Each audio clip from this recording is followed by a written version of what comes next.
Friends, ये मेरा नया सीरीज स्टार्ट होने जा रहा है जिसमें हम पढ़ेंगे मॉडर्न हिस्ट्री को इन डेप्थ पढ़ेंगे for prelims perspectives and mains perspective both. तो दोनों के लिए होगा, ये इन डेप्थ होगा। कोई टेंशन लेने की ज़रूरत नहीं है। अगर आप सिर्फ मेरा लेक्चर देख लेते हैं तो आपको कोई बुक पढ़ने की ज़रूरत नहीं है, क्योंकि ये पूरा फुल कवर होगा। तो मैं क्या कर रहा हूँ, मॉडर्न हिस्ट्री को 3 पार्ट में डिवाइड कर रहा हूँ। वन इज़ 1905 से 1918, वन इज़ 1905 से 1918, देन 1919 से 1939 और देन 1939 से 1947। 3 पार्ट्स में डिवाइड होगा और ये। तो चलिए स्टार्ट करते हैं। अच्छा, यहाँ 1905 भी क्यों है? क्योंकि क्या होता है 1905 में पार्टीशन ऑफ बंगाल हो जाता है। तो इससे क्या होता है, लोग एक भड़क उठते हैं, डिवाइड कर देता है पार्टीशन का, बंगाल का पार्टीशन कर देता है। तो एक्चुअली अंग्रेज़ का मोटिव क्या था, ब्रिटिश का मोटिव क्या था? Divide and rule. तो उनका यही मोटिव था कि डिवाइड करो और रूल करो। और ऐसे रूल्स बनाते थे, रूल्स रेगुलेशंस ऐसे बनाते थे, पॉलिसीज़ ऐसे लाते थे जो इंडियंस को हमेशा सप्रेस करता था। इंडियंस परेशान हो जाते थे, कितना किसी को सप्रेस करोगे। एक बार तो चिंगारी भड़केगी, और जब चिंगारी भड़केगी तो 1857 आया था। 1857 आया था। फिर 1857 से लोगों को दबाना शुरू किया। फिर 1900, फिर उसके बाद धीरे धीरे आपका रिवोल्ट। अच्छा, इसके पहले भी 1857 से पहले भी कितने सारे ट्राइबल रिवोल्ट हुए, सिविल रिवोल्ट हुए, पीसेंट रिवोल्ट हुए। इसके बाद भी कितने सारे सोशियो रिलीजियस मूवमेंट हुए। तो इंडियंस भी कहीं चुप नहीं थे। इंडियंस भी अंग्रेज़ों के खिलाफ लड़ रहे थे, आवाज़ उठा रहे थे, मूवमेंट कर रहे थे। ठीक है। तो 1905 में तो हद ही हो गया, बंगाल का पूरा पार्टीशन कर दिया। ठीक है। तो हम अभी देख रहे हैं वाई मिलिटेंट नेशनलिज्म ग्रीव। क्यों हुआ? तो यही वजह था, और यही सब वजह हम अभी देखने वाले हैं। तो जो नेशनलिस्ट थे, वो उनके अंदर आग थी, जैसे एक्सट्रीमिस्ट, मॉडरेट नहीं। आईएनसी के अंदर 2 होते हैं, एक एक्सट्रीमिस्ट और एक मॉडरेट होते हैं। तो मॉडरेट का तो काम ही अलग था, वो तो बेचारे शांत प्रिय थे। लेकिन एक्सट्रीमिस्ट के अंदर आग था। और ये कौन थे? लाल, बाल, पाल, अरबिंदो घोष। तो ये क्वेश्चन पूछ सकता है कि एक्सट्रीमिस्ट लीडर कौन कौन है? तो लाल, बाल, पाल और अरबिंदो घोष। ठीक है। तो ये बाल गंगाधर तिलक और बिपिन चंद्र पाल, है ना? बिपिन चंद्र पाल, बाल गंगाधर तिलक और लाला लाजपत राय, और ये अरबिंदो घोष। ठीक है। ये कौन है? एक्सट्रीमिस्ट है। तो ये लोग नेशनलिस्ट थे उस समय में। और पहला ऑप्शन देखते हैं, पहला पॉइंट क्या है? Recognition of the true nature of British का ट्रू नेचर पता चल गया था। एक्चुअली ये था कि अंग्रेज़ जो थे, इंडियंस को दबाने के लिए ही रूल लॉ बनाते थे। इनके भलाई के लिए, फ़ायदे के लिए कोई रूल लॉ पॉलिसी नहीं बनाया। ठीक है। तो एक्चुअली ये कब हुआ था? 1890 के करीब में क्या होता है कि 1890 में फ्लड आता है, फेमिन आता है और बाढ़ आता है ये। तो इसकी वजह से क्या होता है? इकोनॉमिक माइजरी होता है। क्या होता है? Economic misery. तो फ्लड आता है, महामारी फैल जाती है, बहुत लोग मरने लगते हैं। तकरीबन 90 लाख लोग मर जाते हैं बिटवीन 1896 से 1900। तो एक फेमस तो बुबोनिक प्लेग तो सुने ही होंगे। ये कहाँ पे, कौन से एरिया में था? ये आपका डेक्कन के पठार वाले रीजन में था, डेक्कन प्लेट्यू वाले रीजन में। ये क्या होता है? वहाँ पे बुबोनिक प्लेग आता है, बहुत लोग मरते हैं, बहुत बड़ी महामारी फैल जाती है। तो ऐसा होता है। और अंग्रेज़ ऊपर से और कठोर कानून बना देते हैं, हार्ड लॉ बना देते हैं। जैसे कि 1892 में आपका क्या बना दिया? Indian council act. 1897 में आपका सेडिशन क्या था? सेडिशन था आपका विदाउट ट्रायल क्या करते हैं? उठा के जेल में डाल देते हैं। क्या करते हैं? सेडिशन विदाउट ट्रायल क्या करते हैं? जेल में उठा के डाल देते हैं। तो इसको किसको डाला था? तिलक को, बाल गंगाधर तिलक को। फिर 1898 में क्या आता है? 1898 में आईपीसी सेक्शन 124A और आईपीसी सेक्शन 156 है। ये आईपीसी इंडियन पिनल कोड का जो सेक्शन है ये 156, एक तो 124A पहले से चल रहा था, तो 124A को हटाने के बजाय क्या कर दिया, आईपीसी सेक्शन 156A और ऊपर से लाद दिया। इसीलिए ये क्या करता था, ब्रिटिश की लॉ को हटाता नहीं था, वो नया नया लॉ और इम्प्लीमेंट करता था, जिससे इंडियंस क्या करें, परेशान हुए। फिर लगाता है कि कलकत्ता कॉरपोरेशन एक्ट लगा देता है, ऑफिशियल सीक्रेट एक्ट लगा देता है। तो ये ऑफिशियल सीक्रेट एक्ट, क्वेश्चन आ सकता है कि आखिर ये क्या है ऑफिशियल सीक्रेट एक्ट। तो ये जो ऑफिशियल सीक्रेट एक्ट लगाया था अंग्रेज़ों ने, वो लगाया था to curb the freedom of press, to curb the freedom of press, freedom of press को रोकने के लिए। तो प्रेस जो था उस समय में मोस्टली जो इंडियन न्यूज़पेपर्स हुआ करती थी, वो अंग्रेज़ों की सच्चाई बाहर निकालती थी, जो अंग्रेज़ों का जो ट्रू नेचर था वो दिखाती थी कि ये क्या कर रही है, क्या लॉ बना रही है, वो हम इंडियंस के लिए नहीं है। तो इसीलिए ब्रिटिश क्या करती थी कि उन न्यूज़पेपर पे कुछ ऐसे लॉ बना देती, रेगुलेशन लगा देती थी जो उसको कर्ब कर देता था, उसके फ्रीडम को। और वो ये भी डरते थे कि कहीं अखबार जो है, न्यूज़पेपर जो है, लंदन ना पहुंच जाए और उनकी असलियत ना उजागर कर दे वहाँ पे, ठीक। तो फिर और क्या होता है 1904 में सॉरी, क्या होता है, इंडियन यूनिवर्सिटी एक्ट। क्या आता है? Indian university act. Indian university act आता है, जिसका क्या काम है कि गवर्नमेंट जो होता है, ब्रिटिश गवर्नमेंट क्या करती है, उसका फुल कंट्रोल हो जाता है यूनिवर्सिटीज़ पे, उसका क्या हो जाता है, फुल कंट्रोल हो जाता है यूनिवर्सिटीज़ पे, ठीक है। नेक्स्ट देखते हैं growth of confidence and self respect. Growth of confidence and self respect क्या होता है कि इंडियंस का जो कॉन्फिडेंस है वो ग्रोथ करने लगता है, और सेल्फ रिस्पेक्ट, तो अंग्रेज तो किसी का रिस्पेक्ट करते नहीं थे इंडियंस का, चाहे वो महात्मा गांधी हो, उनको भी उठा के जेल में डाला हुआ है कई बार। तो सेल्फ रिस्पेक्ट जो है वो मायने रखता है, और ग्रोथ ऑफ कॉन्फिडेंस बढ़ जाता है इंडियंस का। जैसे जितने एक्सट्रीमिस्ट थे उनका कॉन्फिडेंस बढ़ जाता है, तिलक, अरबिंदो, बिपिन चंद्र पाल, ठीक है। तो ये क्या बोलते हैं कि कैरेक्टर और कैपेसिटी, इंडियंस का कैरेक्टर अच्छा करना पड़ेगा, कैरेक्टर कैपेसिटी जो है इंडियंस का वो है कि वो लड़ सकता है ब्रिटिश से। तो जो character and capacity of Indian people पे ये फोकस करते हैं, ठीक है, तिलक, अरबिंदो और ये जो एक्सट्रीमिस्ट हैं वो, ठीक है। नेक्स्ट हम देखते हैं growth of education. Growth of education क्या है? ग्रोथ ऑफ एजुकेशन तो होता है धीरे धीरे, एक्चुअली ये मास एजुकेशन को प्रेफर नहीं करते हैं ब्रिटिश, मास एजुकेशन को प्रेफर नहीं देते हैं, ठीक। और मोस्टली जो एजुकेशन था स्टार्टिंग में वो इंग्लिश मीडियम में कराना चाहते हैं ब्रिटिश, तो मास एजुकेशन के ख़िलाफ़ थे वो। और क्या होता है कि एजुकेशन तो बढ़ता है धीरे धीरे, बट क्या होता है कि जॉब नहीं बढ़ती, जॉब नहीं मिल पाता है। एजुकेशन तो होता है बट जॉब नहीं मिल पाता है, इसीलिए क्या हो जाता है, अनएम्प्लॉयमेंट बढ़ जाता है। तो ये भी एक अलग प्रॉब्लम थी तब भी, और आज तो है ही खैर।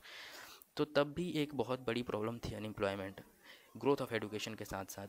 नेक्स्ट देखते हैं dissatisfaction with achievement of moderate जो थे, मैंने अभी बताया कि इंडियन नेशनल कांग्रेस जो थी वो दो भाग में डिवाइडेड थी, अंदर ही अंदर एक एक्सट्रीमिस्ट और एक मॉडरेट, ठीक। तो मॉडरेट क्या थी? मॉडरेट का काम था पिटीशन, प्रेयर और प्रोटेस्ट, बहुत शांतिपूर्ण ढंग से करना, जैसा गांधी जी का था, पीसफुल, है ना, कॉन्स्टिट्यूशनल होना चाहिए, कोई मार धार कुछ ऐसा एक्शन वाला काम नहीं होना चाहिए, बहुत शांति प्रिय ढंग से, फैमिली ड्रामा जैसे होता है पीसफुल तरीके से होना चाहिए। तो इनका 3 पीस कहते हैं कि 3 P's that was prayer, petition file करते थे और प्रोटेस्ट करते थे, प्रोटेस्ट, बस ये 3 काम था इनका। और इसी से क्या गुस्सा गई, लोगों के अंदर गुस्सा आ गया कि ये जो मॉडरेट है वो कुछ हमारे भलाई के लिए नहीं कर रहा है, और मॉडरेट, उनको ऐसा लग रहा था कि मॉडरेट डरती है अंग्रेज़ों से, ब्रिटिश से। नेक्स्ट देखते हैं रिएक्शनरी पॉलिसी ऑफ कर्जन के जो पॉलिसीज़ थे, जैसे मैंने अभी बात की official secret act, Indian university act, Calcutta corporation act, और फिर पार्टीशन ऑफ बंगाल आ जाता है आगे। तो ये सब कर्जन, लॉर्ड कर्जन तब वाइसरॉय थे और इनका ही ये करा धारा है सारा। बहुत, आप इनको दो शब्दों में कुछ भी दे बोल सकते हैं लेकिन ये बहुत इन्हीं का ऐसा कठोर कानून तब बन रहा था 1905 से पहले और उसके बाद। तो कौन कौन से हैं? Official secret act, Indian university act, कैलकाता corporation act. Official secret act क्या था? कब? Freedom of press. ठीक, नेक्स्ट देखते हैं existence of militant school of thought. जो मिलिटेंट स्कूल ऑफ थॉट, जो एक्सट्रीमिस्ट थे वो अब उभर के आने लगा है ऊपर। ठीक है, तो आपका तिलक कहाँ थे? तिलक, बाल गंगाधर तिलक और चिपलुनकर साहब, ये लोग महाराष्ट्र में। कहाँ? महाराष्ट्र में। तिलक महाराष्ट्र। तो तिलक साहब जो थे वो महाराष्ट्र में लड़ाई लड़ रहे थे। लाला लाजपत राय पंजाब, लाला लाजपत राय कहाँ? पंजाब। ठीक है, बिपिन चंद्र पाल और अरबिंदो घोष कहाँ? बंगाल। तो ये कई बार क्वेश्चन आ सकता है कि ये लोग कहाँ से थे। लाजपत राय कहाँ से? पंजाब से। साथ में अजीत सिंह भी आ जाते हैं। अजीत सिंह कौन थे? अजीत सिंह भगत सिंह के चाचा। ठीक है, तो ये भी लाला लाजपत राय के साथ में मिलके बहुत लड़ाइयाँ लड़े हैं, अजीत सिंह जी, जो भगत सिंह के चाचा थे। तो ये existence of militant school of thought, इन लोगों का क्या थॉट था, ये जो एक्सट्रीमिस्ट थे उनका क्या थॉट था? Hated for British rule, foreign rule, hated for foreign rule, foreign rule के खिलाफ ये चाहते थे कि, ये क्या चाहते थे? Swaraj, self independent government. Swaraj इनका गोल था, मेन गोल क्या था? स्वराज। और डायरेक्ट पॉलिटिकल एक्शन रिक्वायर्ड। ये क्या कहते थे कि डायरेक्ट पॉलिटिकल एक्शन रिक्वायर्ड होना चाहिए। और ये बिलीव करते थे कैपेसिटी ऑफ मास। जो एक्सट्रीमिस्ट थे वो मास में बिलीव करते थे कि अगर सभी मिलकर के इकट्ठा अगर वॉर छेड़ते हैं तो अंग्रेज इंडिया छोड़ के भाग सकता है। पर्सनल सेक्रीफाइस कहते हैं, पर्सनल सेक्रीफाइस चाहिए। एक्सट्रीमिस्ट क्या कह रहे थे कि पर्सनल सेक्रीफाइस करना पड़ेगा, तब जाके हमें फ्रीडम मिलेगी। इंटरनेशनल इन्फ्लुएंस होता है, इंटरनेशनल इन्फ्लुएंस जो बोर्स वॉर होता है, बोर्स वॉर क्या होता है कि जापान जीत जाता है रशिया को, तो लोग सोचते हैं इतना छोटा सा कंट्री, इतने छोटे से इतने बड़े कंट्री पे जीत हासिल कर लिया, तो हम क्यों नहीं जीत सकते हैं? हमारे पास मासेस भी हैं, कैपेसिटी है। ठीक है, तो इंटरनेशनल इन्फ्लुएंस भी बहुत इंपॉर्टेंट है। जब भी हम हिस्ट्री पढ़ते हैं तो international influence is very important, क्योंकि अपना इंडियन हिस्ट्री जो है वो बाहर से ही लिंक्ड है, टोटली लिंक्ड है बाहर से।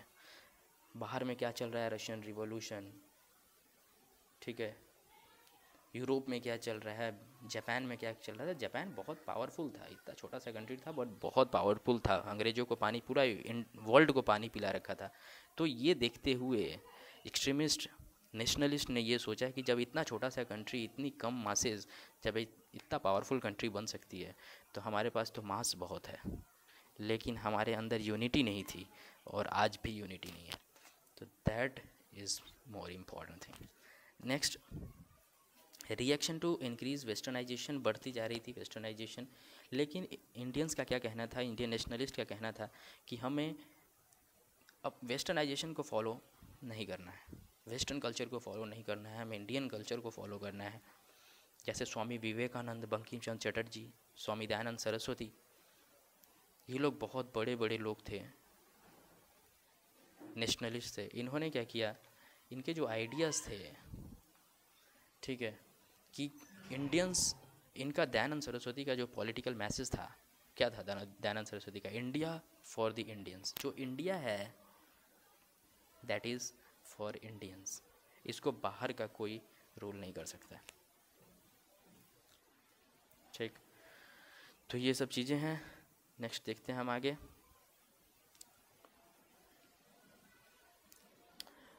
अब अब है आपका स्वदेशी एंड बैकवर्ड मूवमेंट। फिर आता है स्वदेशी एंड बैकवर्ड मूवमेंट। गवर्नमेंट क्या करता है, कर्जन जो थे उस समय वाइस रॉय, वो क्या करते हैं कि दिसंबर 1903 में पब्लिक में ये अनाउंस कर देते हैं कि बंगाल का क्या होगा, पार्टीशन होगा। रीज़न क्या बताते हैं, रीज़न ये बताते हैं कि पॉपुलेशन इतना ज़्यादा है, 78 मिलियन बंगाल का इतना पॉपुलेशन है कि it is too big to be administered. मतलब इतना ज़्यादा पॉपुलेशन है बंगाल का कि बहुत हार्ड है इसको चलाना, एडमिनिस्टर करना। But the real motive was something else.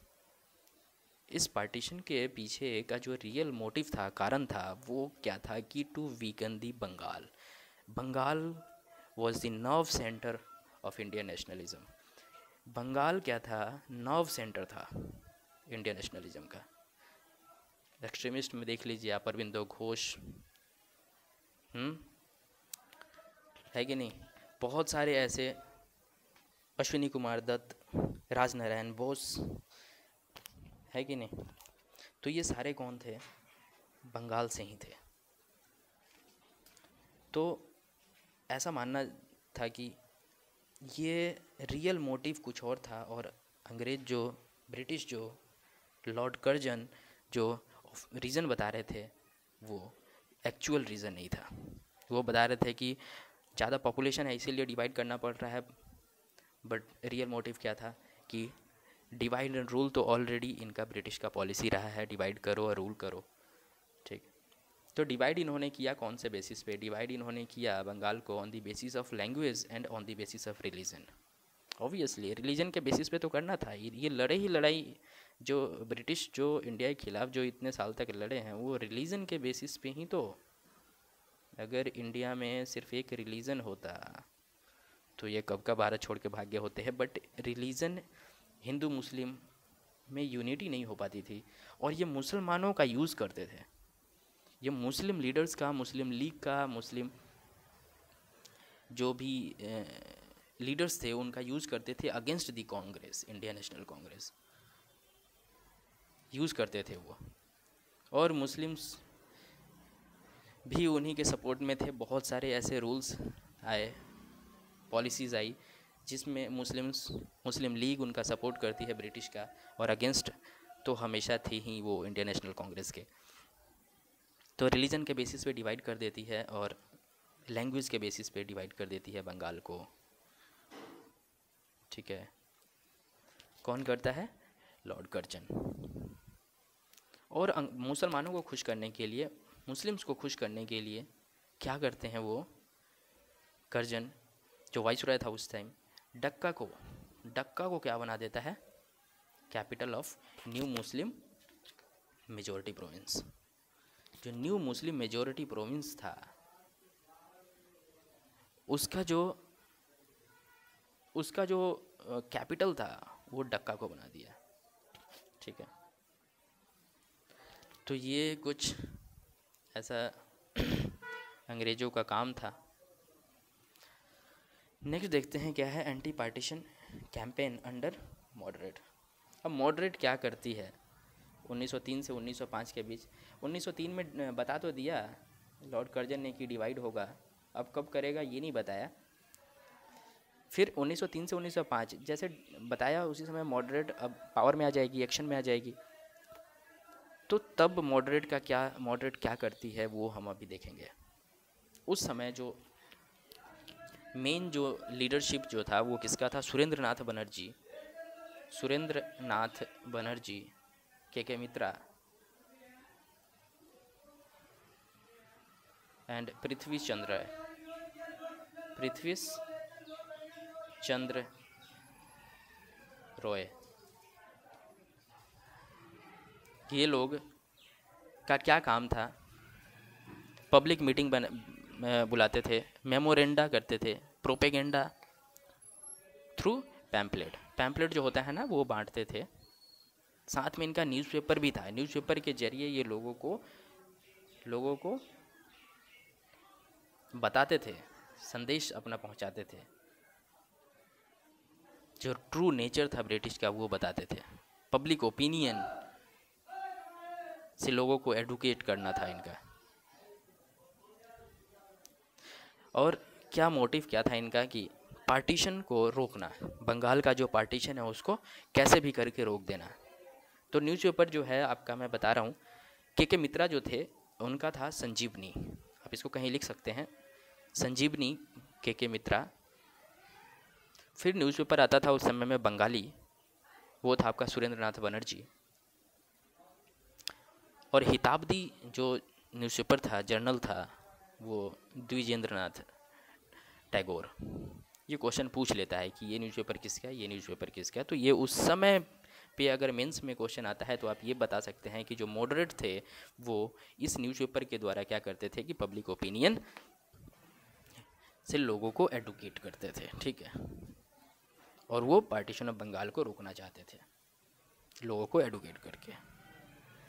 और ये बातें वो लंदन में भी पहुंचाते थे, इंग्लैंड में भी पहुंचाने की कोशिश करते थे कि आखिर ये बात वहाँ पहुँचे और फाइनली ये रुक जाए।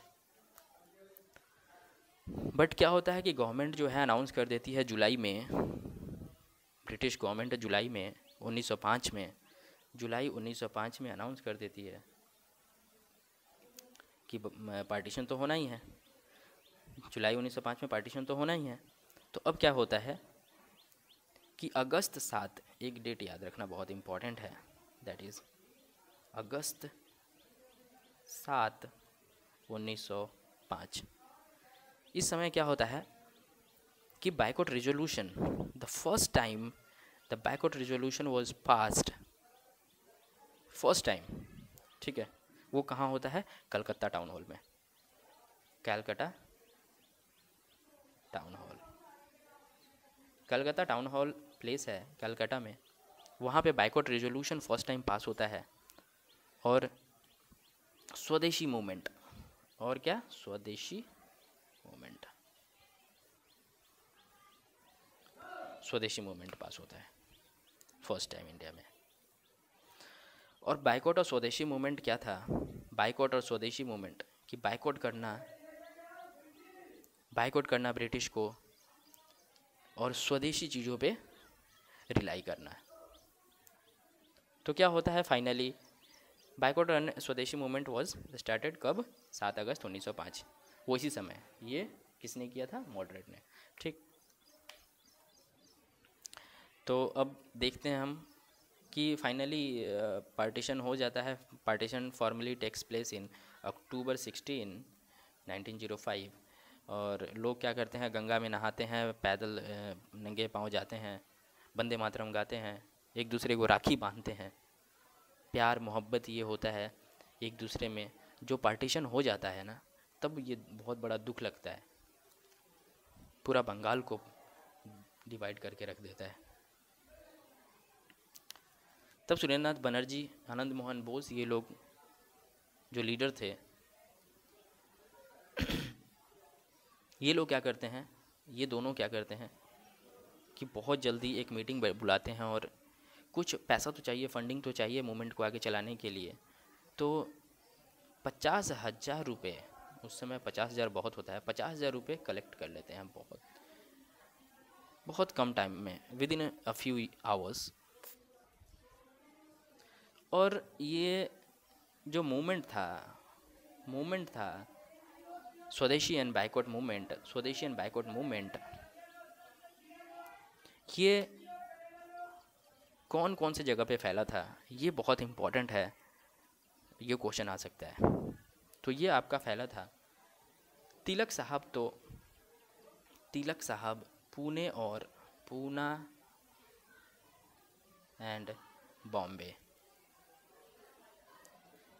बॉम्बे में तिलक साहब के अंडर में ये चल रहा था, ठीक। पंजाब में आपका चलेगा लाला लाजपत राय और अजीत सिंह के अंडर में। पंजाब में कहाँ चलेगा? पंजाब में चलेगा आपको लाला लाजपत राय और अजीत सिंह कौन थे? भगत सिंह के चाचा। तो अजीत सिंह और लाजपत राय के अंडर में ये चलेगा पंजाब में। दिल्ली के अंदर सैयद हैदर रज़ा और मद्रास के अंदर चिदम्बरम पिलाई।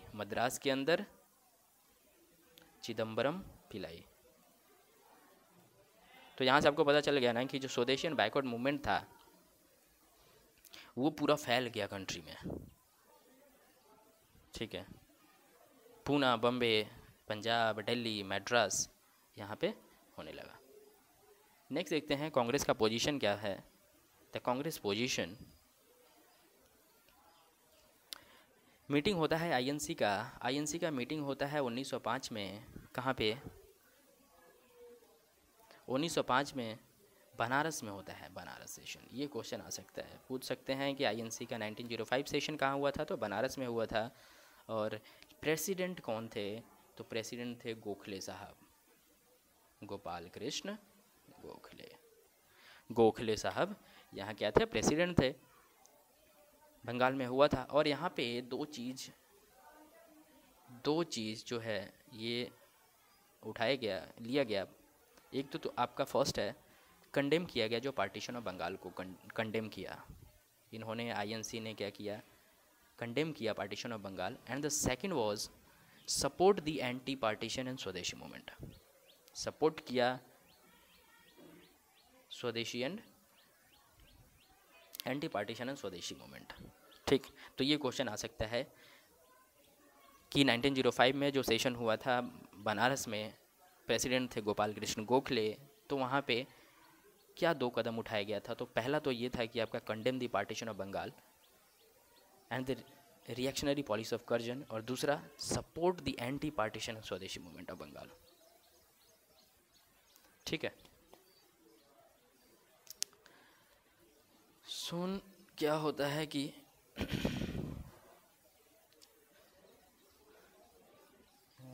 एक सेकेंड, हाँ, तो कहाँ पे थे हम? कांग्रेस का पोजीशन हम देख रहे थे। इसमें क्या होता है कि लाला लाजपत राय, लाल बाल पाल और अरविंदो घोष जो थे, वो इस मूवमेंट को, एंटी पार्टीशन मूवमेंट को ये सिर्फ स्वदेशी बाइकआउट तक ही सीमित नहीं रखना चाहते हैं। इसको फुल फ्लेज जो है पॉलिटिकल मास स्ट्रगल बनाना चाहते हैं। इसको फुल फ्लेज जो है पॉलिटिकल मास स्ट्रगल इसको बनाना चाहते हैं। और इसको सिर्फ बंगाल में ही नहीं, जो एंटी पार्टीशन मूवमेंट था उसको सिर्फ बंगाल में ही नहीं बल्कि पूरे ऑल इंडिया लेवल पे इसको लेके जाना चाहते थे। कौन? एक्सट्रीमिस्ट। लेकिन दुर्भाग्यवश बात ये है कि आईएनसी जो था, इंडियन नेशनल कांग्रेस, वो डोमिनेटिंग था मॉडरेट का। उसमें मॉडरेट ज़्यादा थे, मेजॉरिटी में थे, और एक्सट्रीमिस्ट कम थे। इसीलिए क्या हुआ कि इनमें मतभेद यहीं से स्टार्ट हो गया। 1905 से मतभेद स्टार्ट हो गया। फिर देखते हैं हम 1906 जो सेशन होता है आपका कैलकाटा में, 1906 जो सेशन होता है कैलकाटा में, उसके लीडर होते हैं दादा भाई नेहरू जी। कैलकाटा में होता है, दादा भाई नेहरू जी इसके लीडर होते हैं। और यहाँ पे ये कदम उठाया जाता है कि जो आईएनसी का जो गोल है, इंडियन नेशनल कांग्रेस का जो गोल है, वो क्या है? सेल्फ गवर्नमेंट और स्वराज, ठीक है। मतलब कि फ्रीडम, सेल्फ गवर्नमेंट चाहिए, ब्रिटिश से छुटकारा चाहिए, अपने को स्वराज चाहिए, अपने को फ्रीडम चाहिए, ठीक है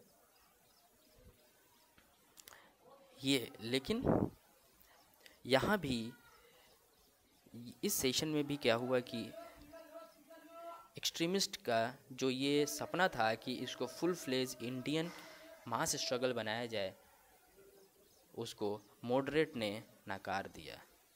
मॉडरेट नहीं चाहती थी कि इसको full fledge Indian national level पे लेके जाया जाए। और यहीं से क्या हो जाता है, दोनों में मतभेद शुरू हो जाता है। और फिर हम आगे देखेंगे 1907 में कैसे पार्टीशन हो जाता है, स्प्लिट हो जाता है आईएनसी का, ठीक है। तो अभी नेक्स्ट देखते हैं the movement under extremist. Moderate का तो हम देख लिए, पूरा कांग्रेस भी देख लिए, मॉडरेट देख लिए। अब देखते हैं एक्सट्रीमिस्ट के अंदर क्या चल रहा था। तो उस समय मॉडरेट का तो बहुत ज़्यादा डोमिनेट कर रहे थे आईएनसी को। और इनका ये काम था एक्सट्रीमिस्ट का। एक्सट्रीमिस्ट क्या करती थी उस समय कि इनका बाइकआउट स्वदेशी बाइकआउट जो मूवमेंट था, जो चल रहा था, उसको गवर्नमेंट क्या क्या चीज़ बाइकआउट कर रहे थे ये? वो कर रहे थे boycott of government school college, ये भी क्वेश्चन आ सकता है। School, college, government service, court, legislative council, municipality, ठीक है, और गवर्नमेंट टाइटल्स, इन सब का क्या कर रहे थे? वो बाइकआउट कर रहे थे। अभी क्या होता है कि बाइकआउट ऑफ फॉरेन गुड्स क्या आता है, क्या करते हैं? Boycott of foreign goods, boycott of foreign goods, public meeting propaganda करते हैं, पब्लिक मीटिंग बुलाते हैं, प्रोसेशन करते हैं, और समिति बनाते हैं। क्या काम था इनका? समिति बनाना, वॉलंटियर्स बनाना। जैसे कि अश्विनी कुमार दत्त, अश्विनी कुमार दत्त का क्या था? स्वदेशी बंधप समिति। क्या था? स्वदेशी बंधप समिति। तो जो स्वदेशी बंधप समिति था वो किसका था? अश्विनी कुमार दत्त का। Imaginative use of traditional festival use करते थे एक्सट्रीमिस्ट। क्या करते थे? फेस्टिवल का यूज़ करते थे ताकि लोग इकट्ठा हों, और क्योंकि मेन पब्लिक मीटिंग करना था, लोगों का राय जानना, लोगों को शिक्षा करना, एडुकेट करना था, ठीक है। और नेक्स्ट कदम क्या उठाया जाए अंग्रेज़ों के खिलाफ, ये जानना बहुत इम्पॉर्टेंट हो गया था। तो तिलक साहब जो थे महाराष्ट्र में, वो गणपति पूजा, गणपति फेस्टिवल और शिवाजी फेस्टिवल, ठीक है। ये क्वेश्चन आ सकता है, बहुत इंपॉर्टेंट है। और ये तिलक महाराष्ट्र में करते हैं, बाल गंगाधर तिलक, और इसके ज़रिए वो लोगों को, मास को पॉलिटिकल मैसेज देते थे। सेल्फ रिलायंस और आत्मशक्ति पे पूरा भरोसा करना सिखाया इन्होंने।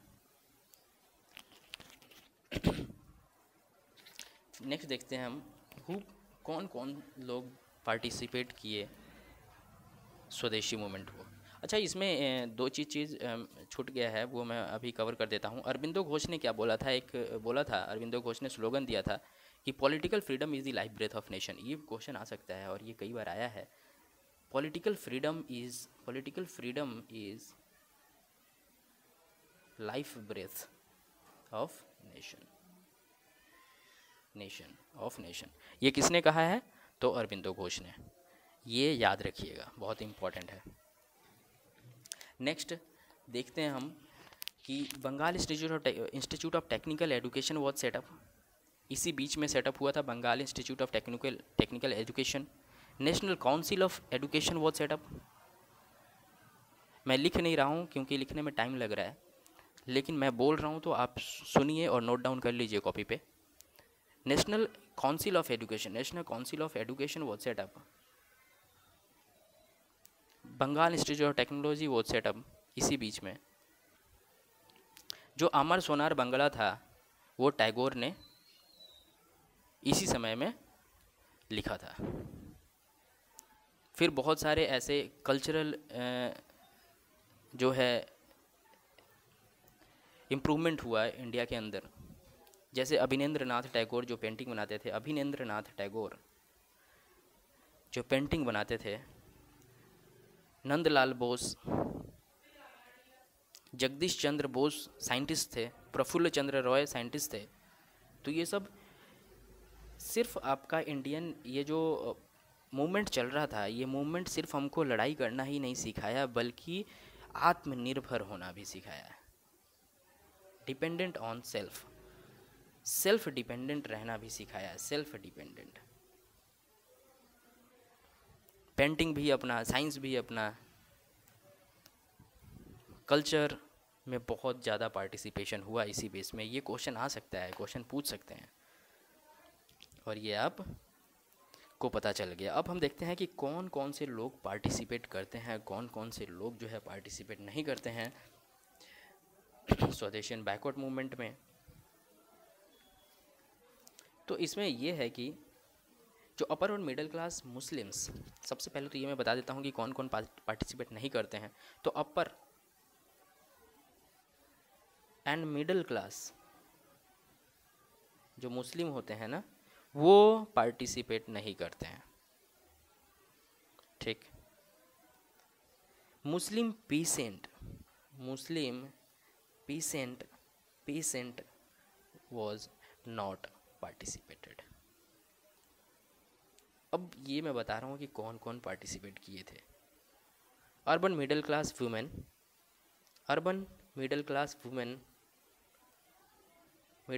Women participated। some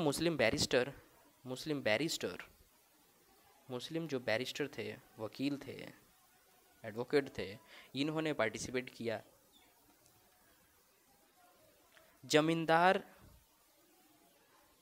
जमींदारों ने पार्टिसिपेट किया। ठीक है, तो ये लोग पार्टिसिपेट किए, स्टूडेंट्स पार्टिसिपेट किए। ठीक है, तो इतना समझ लग गया। इसी समय में क्या होता है, अभी हम देखेंगे 1907। अभी हम 1907 तक जाने से पहले एक चीज़ मैं बता देता हूँ कि इसी समय में क्या हुआ था कि मुस्लिम लीग, इंडियन मुस्लिम लीग का स्थापना होता है 1907 में। कौन करता है ये? नवाब सलीमुल्लाह ऑफ डक्का। ये क्वेश्चन आएगा कि इंडियन नेशनल कांग्रेस का स्थापना किसने किया था, तो नवाब सलीमुल्लाह। कब हुआ था? तो 1907 में। और इसका यूज़ कैसे करते थे अंग्रेज? मैंने अभी बताया भी था कि मुस्लिम लीग का जो यूज़ करते थे अंग्रेज, वो against the Indian national Congress करते थे। ठीक, तो बाकी का नेक्स्ट वीडियो में देखेंगे। तब तक के लिए इतना ही। अगर आपको पसंद आया है वीडियो तो लाइक कीजिए, शेयर कीजिए, सब्सक्राइब कीजिए। और इस वीडियो से आपको पता तो चल ही गया होगा कि मैं एक भी पॉइंट छोड़ नहीं रहा हूँ। मैं सभी पॉइंट को कवर कर रहा हूँ, प्रीलिम्स के पर्सपेक्टिव से भी या मेंस के पर्सपेक्टिव से भी। तो लाइक कीजिए, शेयर कीजिए और सब्सक्राइब करना तो बिल्कुल मत भूलिए। चलिए मिलते हैं नेक्स्ट वीडियो में। बाय।